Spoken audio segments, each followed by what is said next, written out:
गरीब किसान और कंजूस जमींदार की कहानी।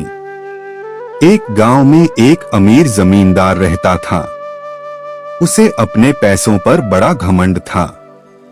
जितने अधिक पैसे उसके पास थे उतना ही वह कंजूस भी था। अपने खेतों में काम करने वाले किसानों से वह खूब काम करवाता, मगर पगार कौड़ी भर भी न देता। मजबूर गरीब किसान मन मारकर उसके खेत में काम करते। उसी गांव में रामू नामक एक किसान रहता था। उसके पास थोड़ी सी जमीन थी।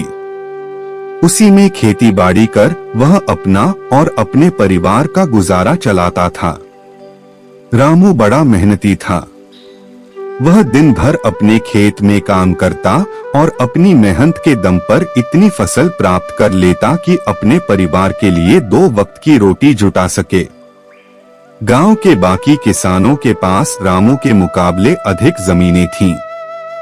वे रामू की मेहनत देखकर हैरान होते कि कैसे इतनी सी जमीन में वह इतनी फसल उगा लेता है। एक साल गांव में भयंकर सूखा पड़ा। बिना बारिश के खेत खलिहान सूखने लगे। गरीब किसानों के पास सिंचाई की कोई व्यवस्था न थी। वे सिंचाई के लिए बारिश पर ही निर्भर थे। इसलिए उनकी सारी फसल बर्बाद हो गई। रामू के साथ भी यही हुआ। अपने छोटे से खेत में वह किसी तरह अपने परिवार का पालन पोषण कर रहा था। अब उनके सामने भूखों मरने की नौबत आ गई। मजबूरी के कारण वह गांव के जमींदार के पास कर्ज मांगने गया। जमींदार कंजूस तो था। उसने सोचा कि यदि उसने रामू को पैसे दिए तो यह लौटा तो पाएगा नहीं, इसलिए इसे अपने खेत में काम पर लगा लेता हूँ। मेहनती तो ये है ही और मजबूर भी। कम पैसों में दुगुनी मेहनत करवाऊंगा। उसने रामू से कहा, देख रामू, मैं तुझे कर्ज तो दे नहीं सकता, लेकिन तेरी इतनी मदद कर सकता हूँ कि तुझे अपने खेत में काम पर रख लूं। तुझे महीने के 1000 रुपए दे दिया करूंगा। पर मालिक दूसरे किसान तो 2000 पाते हैं, रामू बोला। करना है तो कर, वरना मेरे पास किसानों की कमी नहीं, जमींदार बोला। मजबूर रामू क्या करता, हामी भरकर घर लौट आया। अगले दिन से जमींदार के खेत में काम करने लगा। मेहनती तो वह था ही।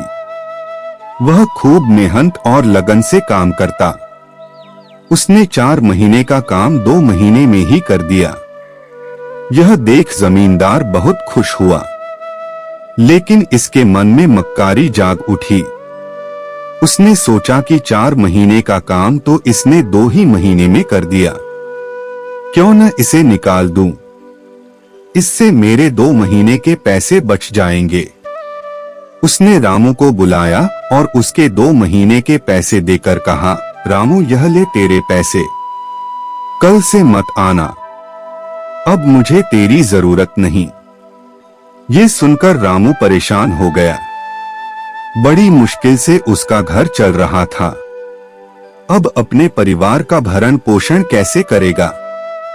वह जमींदार के सामने गिड़गिड़ाने लगा कि उसे काम से न निकाले, लेकिन जमींदार ने उसकी एक न सुनी और उसे काम से निकाल दिया।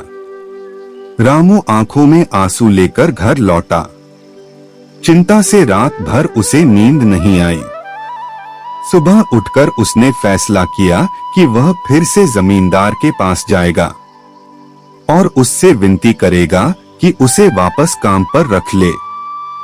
वह जमींदार के घर के सामने जाकर बैठ गया।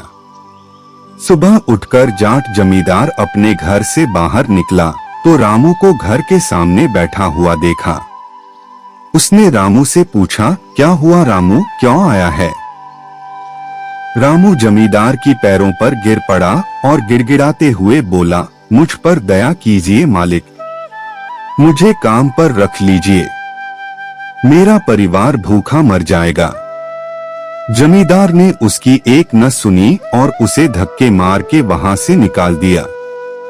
रामू उस समय तो वहां से चला गया, लेकिन अगली सुबह फिर सेठ के घर के सामने जाकर बैठ गया।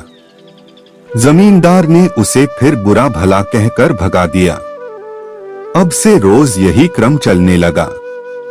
रामू रोज जमींदार के घर के सामने जाकर बैठ जाता और जमींदार उसे भगा देता।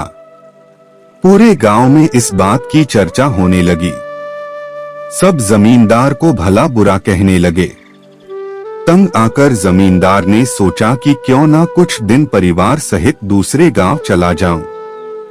मुझे घर पर ना देखकर रामू यहाँ आना बंद कर देगा। अगले दिन वह परिवार सहित दूसरे गांव अपने रिश्तेदार के घर चला गया। 10-15 दिन रिश्तेदार के घर रहने के बाद जब वह अपने घर लौटा तो मोहन को अपने घर के सामने बैठा नहीं पाया। वह मन ही मन खुश हुआ कि चलो उससे पीछा छूटा, लेकिन वह चकित भी हुआ कि आखिर रामू ने आना बंद क्यों कर दिया। उसने गांव वालों को बुलाकर पूछा तो पता चला कि रामू घायल है और अपने घर पर पड़ा हुआ है। जमींदार ने पूछा क्या हुआ उसे। एक जमींदार ने कहा, मालिक, आज जब दूसरे गांव चले गए थे तब भी रामू आपके घर के सामने बैठा रहता था।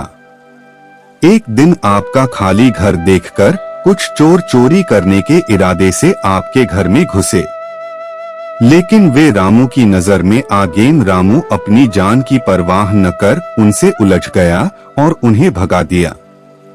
उनके बीच हुई हाथ-पाई के कारण रामू घायल हो गया। ये जानकर जमींदार को खुद पर शर्म आने लगी कि उसने रामू के साथ कितना बुरा किया, लेकिन इसके बाद भी रामू उसके घर चोरी होने से बचाने के लिए चोरों से उलझ गया। वह पछताने लगा। उसने रामू के घर जाने का फैसला किया। वह रामू के घर पहुंचा तो देखा कि रामू बड़ी दयनीय अवस्था में चारपाई पर पड़ा हुआ है। उसके बच्चे भूख से बिलख रहे हैं। ये देख जमींदार का दिल भर आया। उसने रामू से अपने किए की माफी मांगी, उसका इलाज करवाया और ठीक होने के बाद अच्छी पगार के साथ उसे फिर से काम पर रख लिया। इस कहानी से क्या सीख मिलती है? कभी किसी के साथ बेईमानी नहीं करनी चाहिए। सदा जरूरतमंदों की सहायता करनी चाहिए। अपना काम ईमानदारी से करना चाहिए।